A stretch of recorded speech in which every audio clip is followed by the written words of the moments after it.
విశేషం ఏంటంటే ఈ స్తోత్రంలో మాత్రం అన్ని మార్గాలు ప్రస్తావన చేశారు శంకరానందుల వారు. ఏ మార్గాన్ని తక్కువ చేయలేదు. అది కూడా అంటే కౌళినీం కారుణ్యాంబుది సర్వకామ నిరతాం సింధు ప్రియోల్లాసిని. ఆవిడ కారుణ్యాంబుది అంటే కరుణకి సముద్రం వంటిది అన్నారు. సముద్రం ఎక్కడ చెప్తారంటే అనంతం అనే అర్థంలో చెప్పబడుతుంది. అమ్మవారు అనంత కరుణాస్వరూపిణి. సర్వకామ నిరతాం అన్ని కోరికల యందు ఆసక్తి కలిగినది అన్నాడు. ఇదేమిటండి విశేషం? అసలు ఏ కోరిక లేదు కదా అంటే ప్రతి వారిలో ఇది అనుభవించాలని ఒక ఆసక్తి ఉంటుంది. ఆ ఆసక్తికి అమ్మవారి ప్రేరణ వల్లే కలుగుతుంది వాడి కర్మలను అనుసరించి. పైగా చిత్రం ఏంటంటే అనుభవించేది ఎవరు? ఇది ఆలోచించమన్నాడు. ఒకటి మనం బాగా బాగుందండి అంటున్న అనుభవించేది ఎవరు? ఇది ఆలోచించమంటున్నాడు ఇక్కడ. ఫలానాది నాకు రుచిగా ఉంది అన్నావు, తిని అబ్బా ఎంత బాగుందండి అంటే అక్కడ రుచి రూప గ్రంథి పనిచేస్తే కదా రుచించింది. ఫలానా దృశ్యం అంత బాగుంది అంటే చూడగలిగే శక్తి ఉంటేనే కదా అది నీకు ఆనందం కలిగించింది. కనుక దాన్ని ఆనందాన్ని అనుభవించగలిగే శక్తి నీలో ఉండద్దు. ఒక రుచిని గ్రహించగలిగే శక్తి నాలికి ఉండాలి, అరిగించుకునే శక్తి జఠరాగ్నికి ఉండాలి. అప్పుడు నీకు తృప్తి అనేది కలుగుతుంది. కనుక ఆ తృప్తి అనేది కలిగించే శక్తి ఏది? ఇది ఆలోచించమంటున్నాడు ఇక్కడ. అది ఆలోచిస్తే ఎంత ఆనందం కలుగుతుందో మనకి. బయట రుచికరమైన పదార్థం అమ్మవారి ఇచ్చినది అని ఎంత భావిస్తావో అది తిని రుచిని గ్రహించగలిగే నాలికి కూడా అమ్మ ఇచ్చిందని తెలుసుకో ఇక్కడ. అది అర్థం తెలుసుకుంటే బ్రహ్మార్పణం బ్రహ్మహవి బ్రహ్మాగ్నం బ్రహ్మణాహుతం అంతా బ్రహ్మమే ఈ స్థితి వెళుతుంది.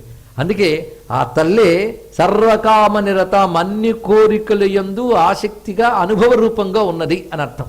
అంతేకాదు ఇంకొక అర్థంలో సర్వకామ నిరతం అంటే అన్ని కోరికలను తీర్చేటటువంటి అనుగ్రహ దృష్టితో ఉంటుంది. నువ్వేం కోరతావో చెప్పురానైనా నేను తీరుస్తానంటుంది అమ్మవారు.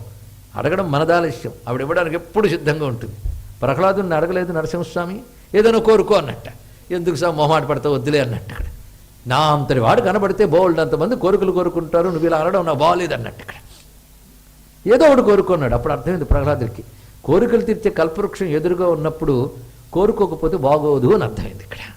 అందుకే అమ్మవారు అన్నీ తీర్చుతారండి, ఆవిడ ఇవ్వలేనిది ఏదీ లేదు. అందుకే సర్వకామ నిరతం. పైగా మనం కామరాజు కూట ధ్యానం చేస్తున్నాం. అందుకే ఏ అభీష్టాన్ని అమ్మవారిని నెరవేర్చగలరు. ఆ అభీష్టం నెరవేర్చుకునేటట్టు ఉపాసించు, అదొక్కటే నిత్యాడ చేయగలిగితే మాత్రం సర్వాభీష్టప్రదాయిని. అందుకే అనేక మంది అమ్మవారి ఉపాసన మార్గముల యందు వాళ్ళ యొక్క ప్రారంధాలను కూడా జయించి అనుభవించిన వాళ్ళు ఉన్నారండి. ఒక మహాత్ముడు ఉన్నాడు, ఎంత దారిద్ర్యంలో ఉన్నాడో, అమ్మవారంటే మహాభక్తి. నైవేద్యం పెట్టడానికి కూడా సంపద లేదు ఆయనకి. ఒకప్పటి పాపం దరిద్రాన్ని ఇచ్చింది, ఒకప్పటి పుణ్యం అమ్మవారిని ఉపాసించే యోగం ఇచ్చింది. తెలుసుకోండి ఇక్కడ. అయితే ఆయన మహాభక్తుడు, నైవేద్యం పెట్టుకుంటే ఏం తినడు. ఆఖరికి ఆహారం ఇంట్లో లేకపోవడం వల్ల జలమే నివేదన చేసి తాగెట్ట మహానుభావుడు.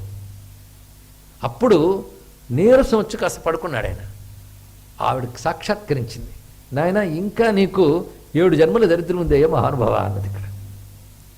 ఇలాంటిది ఇంక 7 జన్మలు అనుభవించాలి అంటే సరేనమ్మా నీ ఇష్టం అన్నాడు. తత్వజ్ఞాని కదా, బాధ లేదు.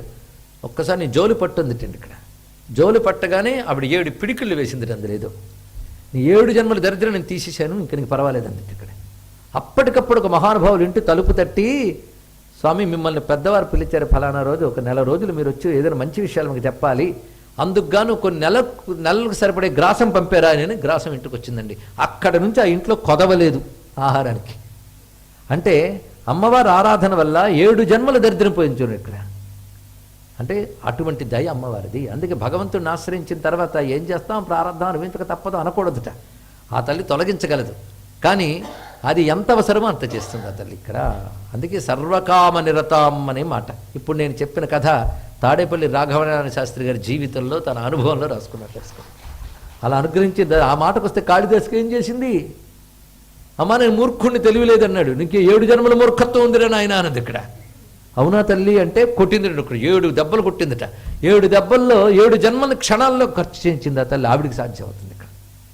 ఎందుకంటే కర్మ ఫలం ఇవ్వడమే ఆవిడ పని. అంతేగాని నేను మాఫీ చేసేస్తాను అనదు. 7 జన్మల కర్మని కొద్దిసేపట్లో అనుభవింపజేసి క్షయింపజేసి అతని జ్ఞానిని చేసింది ఆ తల్లి ఇక్కడ. అందుకే సర్వకామ నిరతం, సర్వాభీష్టములు నెరవేర్చగలిగే అమ్మ కారుణ్యం ఈ శ్లోకంలో మనం భావించాలండి. ఇక్కడ కారుణ్యాంబుది. ఎందువల్ల పని చేసింది? ఇలా చేయడం వల్ల ఆవిడకి ఏమో ప్రయోజనమా? లేదు. కారుణ్యం అంటే దయ